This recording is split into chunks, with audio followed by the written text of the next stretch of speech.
People who grew up with abusive parents. When did you first realize that you were being abused? When I started stockpiling food and drinks in my room. I wasn't allowed to eat with the family or spend any time doing family activities with them. Pretty much it was come home from school. Go to the house because no one was home. Grab some supplies for my room. And leave. At night I had to come into the house and go straight downstairs to my room. It was around that time I was getting depressed and took up smoking and self-mutilation. It got to the point where I attempted suicide and my father saw and started to film it and laugh. She then took my phone so I couldn't call my mother for the help I needed. It all came to an end after my second suicide attempt when I got the help I needed and moved far away from that household. I've never spoke to them since. I never regretted leaving. Never will. I was like 8 and had gotten my hands on the phone after being smacked around. I said I was going to call 911. They were spooked because they knew if I didn't do it then, I would probably do it on one of the billion occasions that they weren't around. They changed their tone. It became soft. They said if I did that the police would take me away and I would have to live with a bad family. Somehow, my child brain realized that if what they were doing was right, they wouldn't have to talk me down from telling the authorities. My mom was a drunk and couldn't hold down a job. And the best job my father could find was working on a military post 2 HRS away.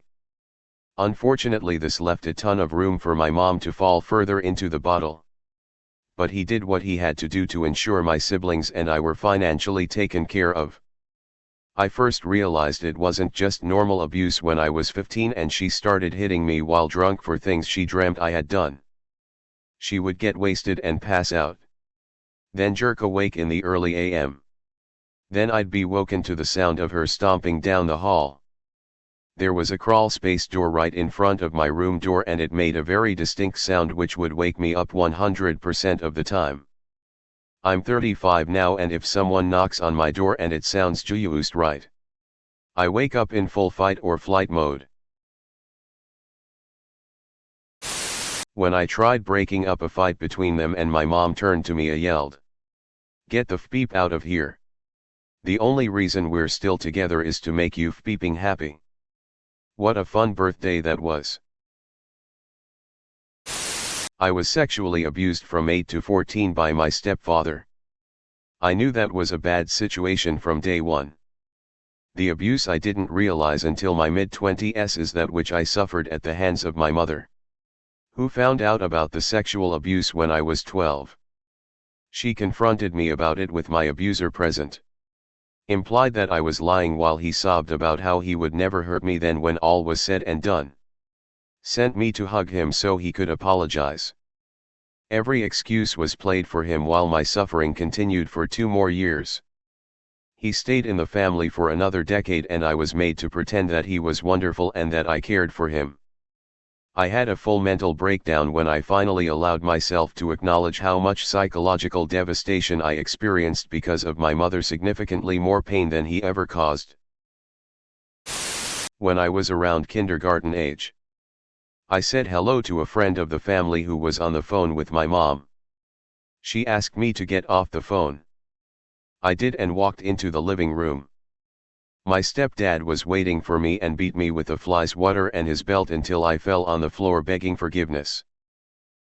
I had something similar happen to me in kindergarten too. My dad told me he was going to read me a story before bed and I got really happy because he never reads me a story, and out of nowhere my dad grabs me by the arm and starts to hit me.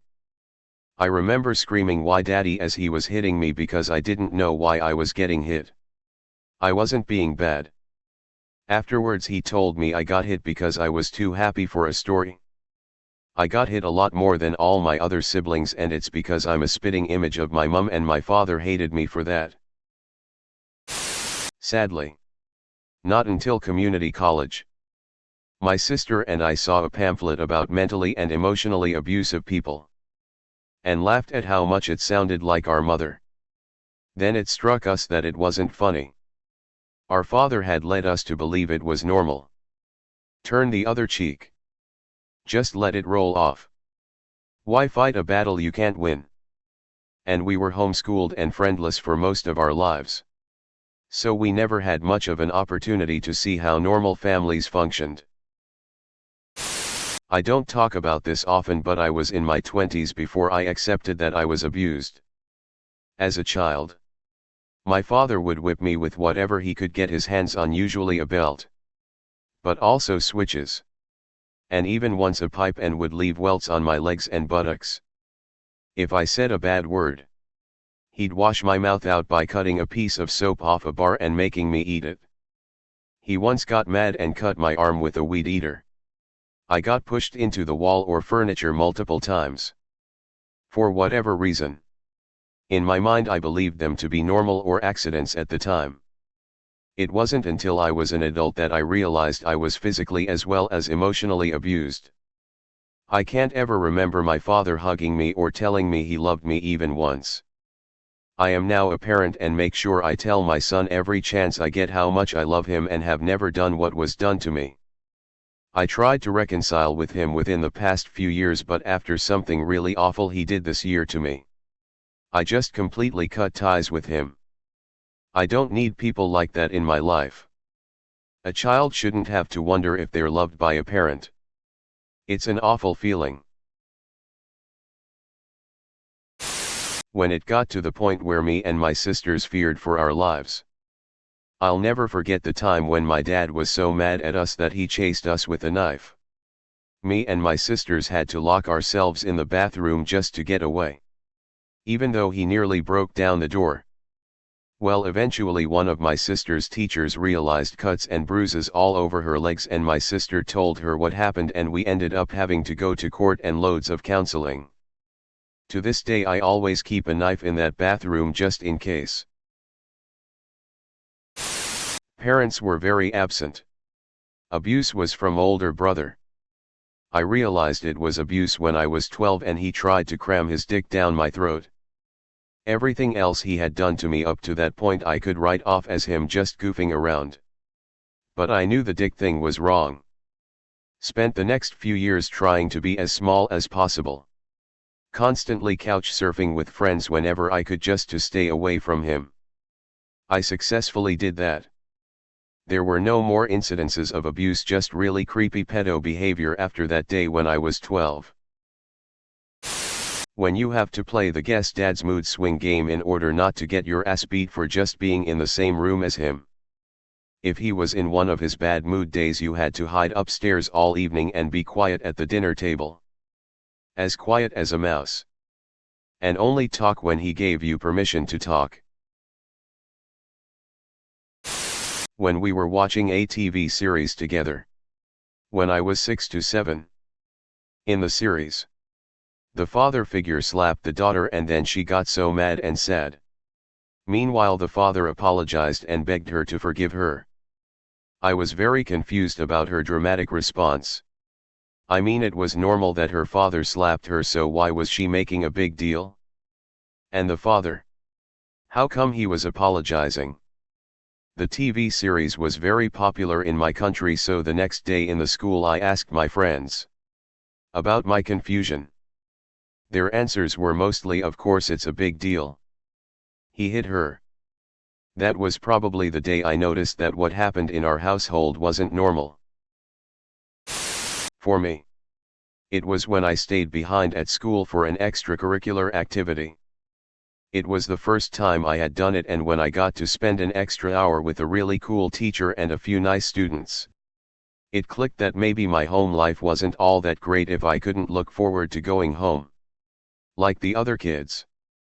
A few years later, I had a huge fight with one of my grandparents, and I walked out of my house, and through a series of events, I ended up having dinner at my teacher's house. When I saw how her family interacted and how they could hold a conversation without it turning into a competition of who could yell louder, it kinda made me jealous that I couldn't have something like that. After a bit though, I realized that it wasn't anything to be jealous over. and instead it was something to strive towards if I ever have a family of my own. I had severe debilitating ADD when I was a kid, and it hasn't gotten much better as an adult. My dad didn't know how to deal with it, but maybe because of his conservative upbringing it seemed like the thought he could beat and belittle it out of me. I can remember being bounced off the walls and down the hall being told pull your peep eye and head out of your ass boy on numerous occasions. I can remember a time when he choked me so hard it closed my windpipe because I was saying if I could cut the curb with a hacksaw. My whole life I thought it was normal and that all of my friends whose parents didn't hit them were just spoiled. I had to be told that that wasn't normal or okay when I was 17 by my mom who was divorcing him. The funny thing is, my parents' abuse was primarily emotional. So I'm in my 30s now. And I still get occasionally blindsided by some memory that makes me pause and think, wow, that's actually way more beeped up than I originally believed. And it all had a very clear effect on me early.